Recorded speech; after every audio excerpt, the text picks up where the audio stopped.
वो अलग अलग कॉलोनीज में जाकर वहाँ के लोगों का खाने पीने का सामान चुराते हैं। कैप्टन ने कहा कि जहाज को चलाने के लिए फ्यूल कहाँ से लाएं, इसलिए उन लोगों ने एक बहुत बड़े केकड़े को पकड़ रखा था जो उनके जहाज को खींचता है, और बदले में ये लोग जिन कॉलोनीज को लूटते हैं उनके लोगों को केकड़े का खाना बना देते हैं। जैसे ही कैप्टन ने रिमोट का बटन दबाया, एक काला साया समुद्र से उनकी ओर बढ़ने लगा। सभी लोग वहाँ से भागने की कोशिश करने लगे। तभी एमी ने पूरी ताकत से अपने हाथ खोलने की कोशिश की और वो कामयाब भी हो गई। इसी के साथ उसने जोल को भी छुड़ा लिया। एमी ने कहा कि मैं इन 3 लोगों से निपटती हूँ, तुम इस केकड़े को संभालो। अब एमी गेट का टुकड़ा लेकर उनमें से एक आदमी की तरफ गोलियों से बचते हुए भागी और उस पर हमला कर दिया, जिसके बाद वो दोनों ही बेहोश हो गए।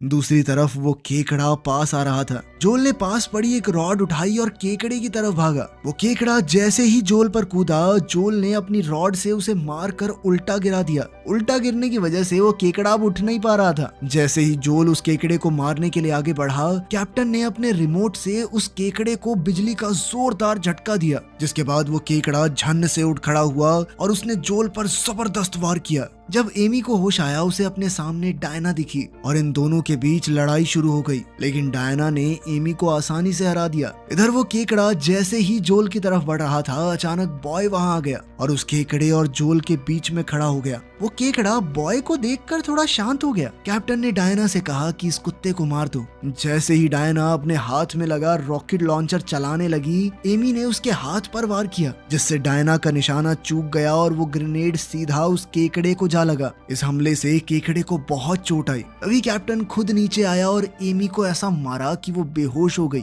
उधर ग्रेनेड लगने से वो केकड़ा बहुत गुस्से में आ गया था और वो कैप्टन को ही मारने उसकी तरफ बढ़ने लगा, लेकिन कैप्टन ने फिर से उसे शॉक दे दिया और वो केकड़ा फिर से जोल की तरफ मुड़ गया। उधर जोल ने बॉय को एमी के पास जाने को कहा उसकी सुरक्षा के लिए। बॉय ने किसी तरह एमी को जगाने की कोशिश की। मौका देखते ही वो तीनों चोर वहां से निकल लिए और ये जीव अब जोल के ऊपर एक के बाद एक हमला कर रहा था। तभी एमी को होश आया और उसने अपने सामने पड़ी ग्रेनेड गन उठा ली। अब इस जीव ने जोल को उसकी टांग से पकड़ लिया। जोल ने एमी से वो गन मांगी। जल्दी से एमी ने उसे बंदूक दी और जोल ट्रिगर दबाने ही वाला था, पर तभी उसने केकड़े की आंखों में देखा। जोल को अचानक मीनो की बात याद आई कि किसी भी जीव की आंखों में देखकर बताया जा सकता है कि वो बुरा है या नहीं। इस जीव की आंखों में जोल को सिर्फ दर्द दिखाई दिया जो उस चेन से हो रहा था, जिसकी मदद से उसे बार बार शॉक दिया जा रहा है। जोल ने चेन की तरफ निशाना लगाया और केकड़े को आजाद कर दिया, जिसके बाद केकड़े ने जोल के ऊपर बिल्कुल हमला नहीं किया।